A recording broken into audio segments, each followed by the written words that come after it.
नमस्कार, आप सबका स्वागत है आज के इस वीडियो में। मेरा नाम श्रद्धा है और मैं एक पीक परफॉर्मेंस कोच हूँ, उसके साथ-साथ एक गवर्नमेंट रजिस्टर्ड साइकोलॉजिस्ट हूँ। एंड आज का वीडियो बहुत ही अमेजिंग एंड इंटरेस्टिंग रहने वाला है, तो चैनल को सब्सक्राइब जल्दी से कर लो अगर अभी तक नहीं करा है, एंड नोटिफिकेशन आइकॉन भी प्रेस कर सकते हो। इवन मेंबरशिप का ऑप्शन भी ले सकते हो for exclusive content on OCD recovery, fear and productivity hacks. तो मेंबरशिप लेने के लिए आप चैनल के पेज पे जा सकते हो एंड लिंक्स चेक कर सकते हो, वहां पे आपको मेंबरशिप के लिए लिंक मिल जाएगा। आज का वीडियो स्पेसिफिकली इंटरेस्टिंग रहने वाला है क्योंकि काफी सारे क्लाइंट्स हमारे कंफ्यूज होते हैं। इवन बहुत सारे यूट्यूब के जो सब्सक्राइबर्स हैं उनसे ये काफी हद तक रिक्वेस्ट आए हैं कि पर्सनालिटी और ओसीडी के अंतर्गत क्या रिलेशन है, क्या लिंक है, कि कौन से पर्सनालिटी अगर होती है तो ओसीडी के चांसेस रहते हैं। हम ये कह सकते हैं कि क्या पर्सनालिटी, कोई टाइप की पर्सनालिटी ऐसी है जो ओसीडी कॉज करती है। तो आज समझेंगे कि क्या है रिलेशन पर्सनालिटी का ओसीडी के साथ, एंड जानेंगे कि किस तरीके से हम इस चीज से डील करते हैं, ट्रीटमेंट ऑप्शंस क्या हैं, कैसे हम इस चीज से बाहर निकले। तो चलिए बिना किसी टाइम वेस्ट के इस वीडियो को शुरू करते हैं, एंड आप जरूर एंड तक बने रहिए फॉर द सॉल्यूशंस, कि क्या सॉल्यूशन है, क्या रिकमेंडेशंस रहते हैं। तो सबसे पहले ये समझना पड़ेगा कि जैसे आपके आंखों का कलर है, बालों का कलर है, हर इंसान का एक पर्सनालिटी रहता है। एक ब्लूप्रिंट के साथ हम जन्म लेते हैं, कुछ ट्रेट्स होते हैं हमारे इंसान में जो एक इंसान को एक तरीके से इंडिविजुअलिटी देती है, अलग बनाती है दूसरे इंसान से। नहीं तो हम सारे मशीन की तरह लगते, सारे रोबोट की तरह लगते, सेम ही तरीके से बात करते, सेम तरीके से इमोशंस को फील करते, सेम तरीके से रिलेशनशिप्स करते, कुछ अलग ही नहीं लगते। हम एक दूसरे से जो अलग दिखते हैं वही होती है पर्सनालिटी। अब आते हैं कि जो पर्सनालिटी टाइप्स हैं वो क्या क्या होते हैं, एंड थोड़ा बहुत उस चीज को मैं टच अपॉन करूंगी। ये स्पेसिफिक वीडियो डिटेल्ड में पर्सनालिटी के ऊपर नहीं है, तो थोड़ा सा बस अंडरस्टैंडिंग हम रखेंगे। इन साइकोलॉजी हम ये जानते हैं, जो रिसर्च कहता है, तीन तरीके के कैटेगरीज होते हैं स्पेसिफिकली पर्सनालिटी के: cluster A, cluster B and C. तो क्लस्टर ए के जो पर्सनालिटी सब टाइप्स होते हैं वो पैरानॉइड होते हैं, स्किज़ॉइड होते हैं या स्किज़ोटिपल होते हैं। जो पैरानॉइड किस्म के पर्सनालिटी टाइप होते हैं, आप ये समझ लो ये काफी ज्यादा शकी किस्म के नेचर के होते हैं, किसी पे भरोसा नहीं कर पाते हैं, विदाउट एविडेंस अक्यूजेशंस लगाते हैं, एंड किसी एक तरीके पे पैथोलॉजिकली शक करने लग जाते हैं लोगों पे, चाहे वो फैमिली हो या बाहर के हो। स्किज़ॉइड जो होते हैं वो स्पेसिफिकली आप ऐसे समझ सकते हो, अकेला रहना पसंद करते हैं, उनको सोशल रिलेशनशिप्स चाहिए नहीं होती है, एक तरीके से उनको नीड फील नहीं होती है, इमोशनली बहुत ही ब्लंट फील करते हैं, एंड इनको दुनियादारी से कोई लेना देना नहीं होता है। अपने में ये अपने दुनिया में ही रहते हैं, इनको समझ ही नहीं आता दुनियादारी एंड सोशल रिलेशनशिप्स की नीड। जैसे हमें फील होता है ना कि फ्रेंड्स हो, फैमिली हो, बच्चे हो, तो उनको ऐसे तरीके की कोई नीड फील नहीं होती है। थर्ड तरीके के पर्सनालिटी जो सब टाइप होती है क्लस्टर ए में, वो होती है स्किज़ोटिपल। ये जो पर्सनालिटी है ये ऑड एसेंट्रिक होते हैं, बहुत ही अलग दिखते हैं, फैंटेसी वर्ल्ड में होते हैं, थोड़ी सी ऑटिस्टिक काइंड की थिंकिंग होती है इनकी, एंड पिक्यूलियर अपीयरेंसेस, कुछ चीजें रेपिटेटिव बिहेवियर्स इनके भी रहते हैं। बट एक आप ये समझ जाओ कि ये ना एक तरीके से ओसीडी रिलेटेड बिहेवियर्स नहीं होते हैं। जैसे ओसीडी में रेपिटेटिवनेस होती है, इनमें जो थॉट्स या थिंकिंग पैटर्न्स होती है, magical thinking patterns already pre existing होता है। जैसे हम बोलते हैं ना ओसीडी में भी मैजिकल थिंकिंग होता है, इसमें भी थोड़ी थोड़ी पर्सनालिटी लेवल पे, बेस लाइन लेवल पे एक मैजिकल थिंकिंग की कैपेसिटी या टेंडेंसी होती है। अब आते हैं जो क्लस्टर बी के जो कैटेगरी हैं, वो किस तरीके के होते हैं। वो इमोशनली अनस्टेबल होते हैं, ड्रामेटिक होते हैं, बहुत ही ज्यादा वाइल्ड होते हैं, फ्री वाले नेचर होते हैं। आप ये समझ लो कि इमोशनली इनका एक्सट्रीम्स में ऑपरेट करते हैं। इसमें आता है anti social personality, borderline personality, histrionic personality and narcissistic personality. And ये जो नेचर के होते हैं, जो पहला वाला एंटी सोशल नेचर है, ये बेसिकली आप ये समझ लो जो जेल में जाते हैं या मर्डर कर लेते हैं, सोसाइटी के रूल्स रेगुलेशंस फॉलो नहीं करते हैं, वो एंटी सोशल रहते हैं। जो बॉर्डर लाइन किस्म के नेचर के रहते हैं, वो रहते हैं कि इमोशनली अनस्टेबल रहते हैं, ट्रस्ट नहीं कर पाते, फियर ऑफ अबैंडनमेंट रहता है, मूड स्विंग्स काफ़ी ज़्यादा होता है, इंटरनल प्रेफरेंसेस फिक्स नहीं होता है कि कोई चीज़ पसंद है, चॉइसेस इनके फिक्स नहीं होते हैं, चेंज करते रहते हैं, रिलेशनशिप्स इनके स्टेबल नहीं दिखते हैं। फिर आता है हिस्ट्रियोनिक। हिस्ट्रियोनिक आप यही समझ लो बहुत ही ज़्यादा ड्रामेटिक दिखेंगे ये, अटपटे कपड़े पहनेंगे to stand out, they will always try to be provocative, flamboyant होंगे कि एक तरीके से ड्रामेटिक दिखेंगे। जैसे आप ये समझ लो जैसे कौन सा मूवी था वो आमिर खान का, जिसमें वो एलियन बना था, तो वैसे टाइप का कुछ अजीब से दिखेंगे। मतलब आप दूर से देख के जान पाओगे कि ये बंदा कुछ मतलब अलग कपड़े पहन के आया है।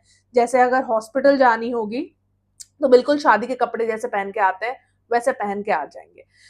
लास्ट जो नार्सिसिस्टिक पर्सनालिटी टाइप होते हैं, ये काफी ज्यादा लोगों को पता भी होगा। नार्सिसिस्टिक पर्सनालिटी में ग्रैंडियोसिटी होती है, अपनी अपनी ईगो में चलते हैं, वो अपने आप के नीड्स को प्रायोरिटाइज करते हैं, दूसरों को कुछ समझते ही नहीं है, अपने आप को सुपीरियरिटी, एक तरीके सुपेरियर कॉम्प्लेक्स होता है इनको ना, कहीं पे भी आप नीचा नहीं दिखा सकते हो, अगर नीचा दिखाओगे तो फिर ये सिचुएशन क्रिएट करते हैं। ये लैक ऑफ एम्पैथी होती है इनको, इनको किसी के बारे में बुरा नहीं लगता है, कोई चीज़ अपने हिसाब से, बहुत सेल्फिश किस्म के लोग होते हैं, सेल्फ सेंटर्ड होते हैं, एंड इनको कोई फ़र्क नहीं पड़ता है, दूसरों को मैनिपुलेट करना, अपने एक्सप्लॉइट करना, ये इनका आए दिन का काम होता है। लास्ट में आता है क्लस्टर सी। क्लस्टर सी होता है एंग्शियस, वरिड एंड फियरफुल। तो ये एक तरीके से ओवरऑल कैरेक्टरिस्टिक्स है इस क्लस्टर सी ट्रेट के। एंड इसमें आते हैं सब टाइप्स आते हैं। पहला तो आता है अवॉइडेंट। ये लोग काफी ज्यादा फियरफुल होते हैं, चीजों को अवॉइड करते रहते हैं, सोशल सिचुएशन से इनको घबराहट होती है, सोशल जजमेंट को एक तरीके से इनका डर रहता है कि लोग इन्हें लोग क्या सोचेंगे इनके बारे में, लोग क्या बोलेंगे, कैसे जज करेंगे, तो सोशल सिचुएशन में काफी ज्यादा रेस्ट्रिक्टेड फील करते हैं, अवॉइड करते हैं ऐसे situations, and hence close circle में ही खुल पाते हैं। जहाँ पे प्रेजेंटेशन देना हो, कहीं नई जगह जाना हो, कुछ एक तरीके से नया करना हो, वो कर नहीं पाते, इनको डिजायर होता है। जैसे पहले बताया था मैंने, स्किज़ॉइड टाइप के पर्सनालिटी को नीड फील नहीं होती है सोशल कनेक्शंस की, बट इनको नीड फील होती है, बट ये कर नहीं पाते हैं बिकॉज ऑफ फियर कि कोई मुझे रिजेक्ट कर देगा, रिजेक्शन का डर होता है। फिर आता है डिपेंडेंट पर्सनालिटी। डिपेंडेंट पर्सनालिटी को हम एक तरीके से डोरमैट सिंड्रोम भी बोल सकते हैं, बहुत सारे लोगों को पता होगा ये चीज, कि लोग उन्हें एक तरीके से काफी ज्यादा डिपेंडेंट होते हैं किसी और इंसान पे, अपने लाइफ के छोटे छोटे डिसीजंस भी नहीं ले पाते हैं, चाहे वो कपड़े चूज करना हो, कॉलेज चूज करना हो, पार्टनर चूज करना हो, ये एक तरीके से निर्भरता दिखाते हैं दूसरे इंसान पे। एंड ऐसा नहीं कि मतलब अच्छा निर्भरता, ये बहुत ज्यादा क्लिंगी हो जाते हैं एक इंसान से, एंड उनको अलाउ करते हैं अपने आप के जिंदगी को कंट्रोल करने के लिए। जैसे आप ये समझ लो कि कोई और ही है इनके लाइफ को चलाने वाला डायरेक्टर, ये बस उसके हिसाब से जिंदगी जीते हैं, एंड अगर वो उनके बुरा ट्रीट कर रहे हैं, अच्छा ट्रीट कर रहे हैं, ये बाहर ही नहीं निकल सकते, क्योंकि वो ट्रीटमेंट की उनको आदत है एंड उस चीज की उनको नीड है। उनको लगता है कि अगर ये पर्सन नहीं रहेगा, ये बेसिकली अकेले रहने से डरते हैं, घबराते हैं, सोचते हैं कि अगर मैं अकेला रहूंगा तो फिर मेरा टेक केयर कौन करेगा। एक तरीके से उनको जरूरत, बहुत ज्यादा, हद से ज्यादा जरूरत होती है, इंडिपेंडेंट नहीं रह पाते हैं, एक तरीके से अपने आप पे भरोसा नहीं कर पाते हैं, कॉन्फिडेंट नहीं रहते हैं अपने डिसीजंस को लेके। फिर आता है ऑब्सेसिव कंपल्सिव टाइप के कंडीशंस। इसमें ऑब्सेसिव कंपल्सिव कंडीशंस क्या होता है, ओसीपीडी पर्सनालिटी भी उस चीज को हम बोलते हैं। इनमें काफी ज्यादा परफेक्शनिस्टिक टेंडेंसीज होते हैं, चीजों को सही से करना, काफी ज्यादा रूल्स रेगुलेशंस का ध्यान रखना, मॉरलिस्टिक होते हैं, सही गलत देखते रहते हैं, एंड ईगो सिंटोनिक होता है, उनको लगता है ये चीजें करना जायज है। जैसे आपने नोटिस करा होगा, कुछ लोग आपकी जिंदगी में ऐसे होंगे, कभी भी गलत चीज करेंगे नहीं, ठीक है, गलत चीज का मतलब ट्रैफिक नियम तोड़ेंगे नहीं, किसी महिला को छेड़ेंगे नहीं, बट आप ये 10x कर दो इस इंसान में, एंड ये चीजें ये दूसरे इंसान पे थोपते भी हैं। ओसीपीडी वाले लोग ये चाहते हैं कि दुनिया इनके हिसाब से चले, कि दुनिया भी एक तरीके से हर चीज को उसी नजर से देखे जो इनकी नजर है। इनफ्लेक्सिबल होते हैं, रिजिड हो जाते हैं चीजों को लेके।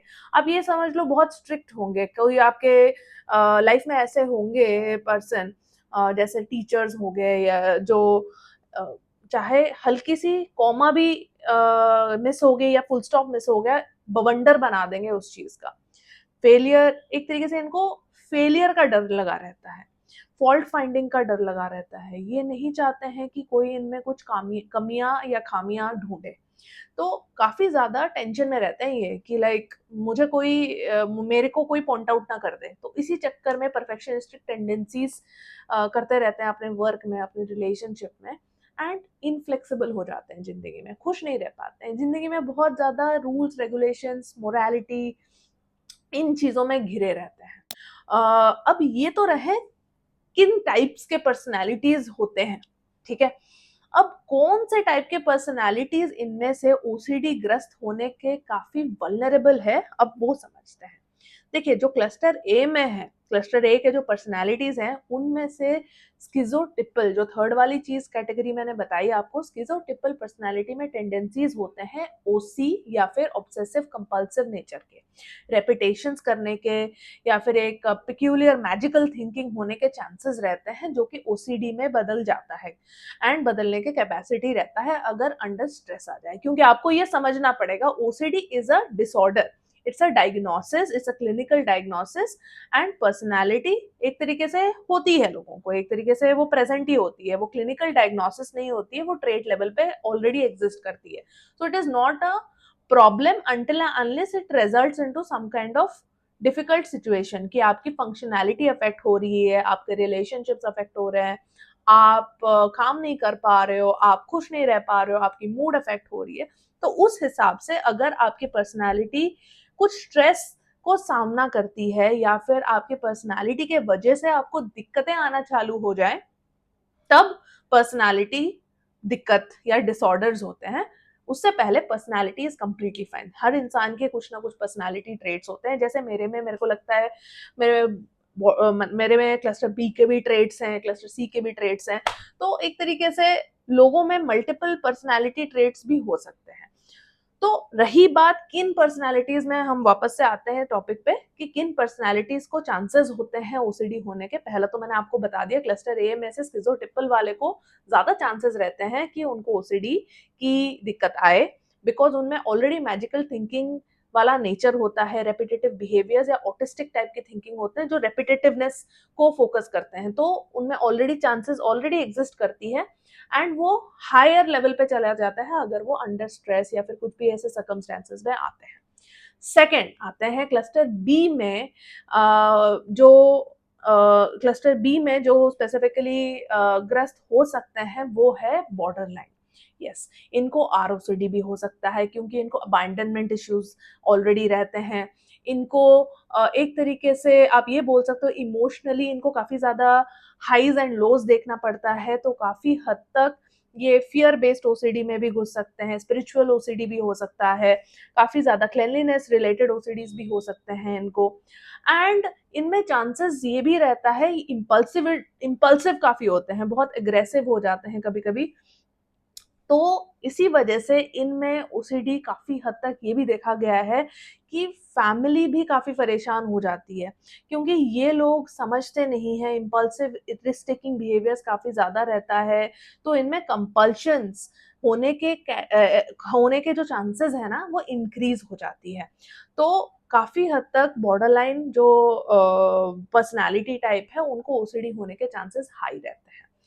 थर्ड कैटेगरी में आते हैं जो हमारे क्लस्टर सी के पर्सनालिटीज है ना, उनमें हर किसी को होने के चांसेस है, बट सबसे हाईएस्ट चांस होता है ओसीडी का, ओसीपीडी वाले बंदे को। क्योंकि ऑलरेडी परफेक्शनिस्टिक टेंडेंसीज हैं, दे सीक रेपिटेटिवनेस, दे सीक उनकी रेगुलरिटी, हर चीज सेम चलती रहे जिंदगी में, तो उनको परफेक्शनिज्म या सिमेट्री रिलेटेड या cleanliness related, morality related, scrupulosity related, religious related, आप कोई भी चीज को एक तरीके से सही गलत वाले चीजें या फियर एग्रेसिव रिलेटेड थॉट्स आने के जो चांसेस है, उस चीज के रिलेटेड ओसीडीज होने के काफी हद तक संभावना है। एंड देखो, आते हैं मुद्दे की बात कि पर्सनालिटी डिसऑर्डर्स, पर्सनालिटी ट्रेड्स होने का मतलब डायरेक्टली नहीं है कि आपको ओसीडी होएगा ही होएगा।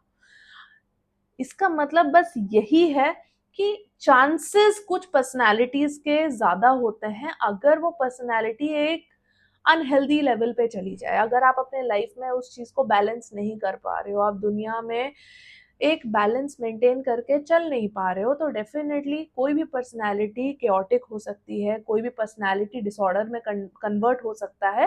एंड डिसऑर्डर में कन्वर्ट होने के बाद, एक मेंटल हेल्थ कंडीशन होने के बाद अगर उस चीज को ट्रीटमेंट नहीं करते हैं हम, तो obviously rest of the mental health conditions होना चालू हो जाते हैं। जैसे अगर पर्सनालिटी अनमैनेजेबल हो जाए तो आपको डिप्रेशन, एंजाइटी हो ही सकता है, that is very common. And OCD एक एंजाइटी की ही सब टाइप है, एंजाइटी डिसऑर्डर्स की ही सब टाइप है। तो जो मैंने आपको स्पेसिफिकली बोला, रिसर्चर्स में ये देखा गया है कि इनमें ज्यादातर चांसेस होते हैं ओसीडी के। कुछ मैंने सब टाइप्स में भी आपको बताया कि कौन से ओसीडी के टाइप्स होने के चांसेस कौन से पर्सनालिटी नेचर वालों को ज्यादा रहती है। तो अगर आपको लगता है आप इन पर्सनालिटी कैटेगरीज में फॉलो करते हो, ठीक है, तो आपको क्या करना चाहिए, आपको किस तरीके से इस सिचुएशन को डील करना चाहिए। नंबर 1, पहले जानते हैं कि अगर आपको ओसीडी हुआ नहीं है अभी तक, आपको अगर ओसीडी हुआ नहीं है तो आप पर्सनालिटी डेवलपमेंट के सेशंस ले सकते हो, आप थेरेपी ले सकते हो, आप सीख सकते हो कि पर्सनालिटी को एक तरीके से हेल्दीली बैलेंस कैसे करें, दूसरों से रिलेशनशिप्स कैसे मेंटेन करें, हम एक तरीके से अपने आप की जिंदगी को किस डायरेक्शन में लेके जाएं, through emotional stability, through mental stability, through also understanding social balance, की सोसाइटी में कैसे हम एक कोहेसिवली अपने आप को बिल्डअप करके चले, हम सोशल एंड पर्सनल लाइफ को बैलेंस करके कैसे चले। तो ये कुछ थेरेपीज हैं जो हम करते हैं पर्सनालिटी को डेवलप करने में, जैसे कि बिहेवियरल थेरेपीज आती है, डायलेक्टिकल बिहेवियरल थेरेपीज आती है, सीबीटी आती है for different kind of personalities, OCPD के लिए भी आती है, बॉर्डर लाइन के लिए भी आती है, क्लस्टर ए पर्सनालिटीज के लिए भी आती है। उसके साथ साथ लाइफ स्किल्स ट्रेनिंग भी होती है कि आप एक तरीके से सीखते हो कि सोशलाइजेशन की स्किल्स कैसे करनी है, रिलेशनशिप्स कैसे मेंटेन करनी है, अपने आप को असर्टिव कैसे बनाना है, अपने आप को कॉर्पोरेट वर्ल्ड में जो हमको एक तरीके से काम करते हैं, वर्क रिलेटेड बिहेवियर्स कैसे रहने चाहिए, कलीग्स के साथ बिहेवियर्स कैसे रहने चाहिए, तो आप सीखते हो। ठीक है, ये सारी चीजें आप सीखते हो थ्रू दैट।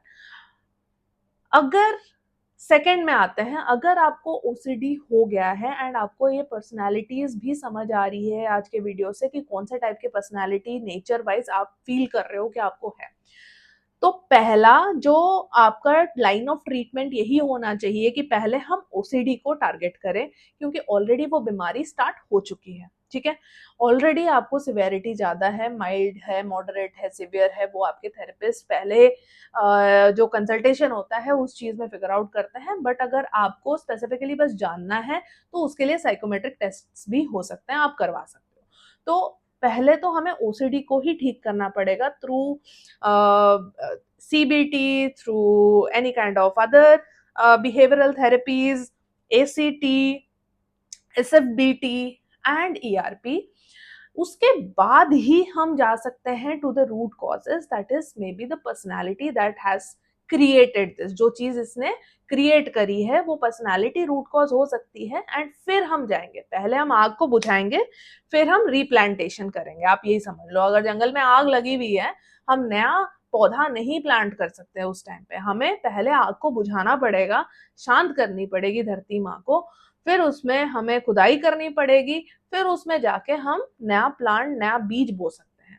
तो पर्सनालिटी पे बाद में सेकेंडरी काम होता है जब आपकी ओसीडी कंट्रोल में आ जाए, जब आपकी एंजाइटी कंट्रोल में आ जाए। ये रहा मेरे तरफ से सजेशन एंड ये रहा आज का वीडियो। अगर आपको समझ आ रहा है एंड आपको लग रहा है कि आप अभी भी कंफ्यूज्ड हो एंड आपको एक क्लैरिटी चाहिए, तो आप एक साइकोमेट्रिक टेस्टिंग भी करा सकते हो फॉर अंडरस्टैंडिंग कि क्या-क्या इश्यूज है, क्या-क्या पर्सनैलिटीज है। पर्सनैलिटी टेस्टिंग होती है, या फिर आप एक तरीके से स्क्रीनिंग करवा सकते हो एंड रेटिंग करवा सकते हो कि ओसीडी की लेवल्स कितनी है। तो एक कंप्लीट प्रोफाइलिंग हम अगर बना लेते हैं तो एक डायग्नोस्टिक क्लैरिफिकेशन आता है। उससे क्या होता है, डायग्नोस्टिक क्लैरिफिकेशन हेल्प करता है ट्रीटमेंट फाइनलाइज करने में, आपकी ट्रीटमेंट को और ज्यादा बेटर बनाता है, आपकी ट्रीटमेंट को टारगेटेड बनाता है and more evidence based, and एक तरीके से कम टाइम में हम निशाने पे एक तरीके से काम करते हैं। एंड ज़रूरी भी होता है कि आपका जो डायग्नोसिस हो वो क्लियर हो, ताकि आपकी ट्रीटमेंट भी क्लियर हो। अगर आपको साइकोमेट्रिक टेस्टिंग या फिर साइकोमेट्रिक प्रोफाइलिंग करवानी है, which is basically getting clarity कि कौन-सी पर्सनैलिटी है आपको, और ओसीडी है भी या नहीं है, या ओसीडी है तो कितना डिग्री की है, तो ये भी हम सुविधा एक तरीके से सर्विस प्रोवाइड करते हैं। तो इस चीज़ के लिए आप डायग्नोसिस करके कमेंट कर सकते हो नीचे। अगर आपको ट्रीटमेंट रिलेटेड जानकारी चाहिए एंड आपको मेरे से या आयु सर से या हमारे टीम से ट्रीटमेंट लेना है, तो डेफिनेटली आप ट्रीटमेंट करके कमेंट कर सकते हो नीचे एंड हमारे डिटेल्स हम आपसे शेयर कर देंगे, हमारा टीम शेयर कर देगा and you can connect to us via the WhatsApp text, जो कि हमारा एक लाइन ऑफ कनेक्शन है एंड हम आपको गाइड कर सकते हैं कि कैसे आप प्रोसीड कर सकते हो फॉर योर फर्दर रिकवरी। सो आज का वीडियो अगर आपको पसंद आया तो ज़रूर लाइक एंड कमेंट करके जाना एंड सजेशंस भी ज़रूर देना कि कौन सी वीडियो आप नेक्स्ट चाहते हो। ये भी व्यूअर सजेशन पे ही हमने वीडियो बनाया है एंड आगे के वीडियोस भी मैं बनाती रहूंगी व्यूअर सजेशन पे। तो आज के लिए इतना ही, मिलते हैं दूसरे वीडियो में, तब तक के लिए take care and have a good night.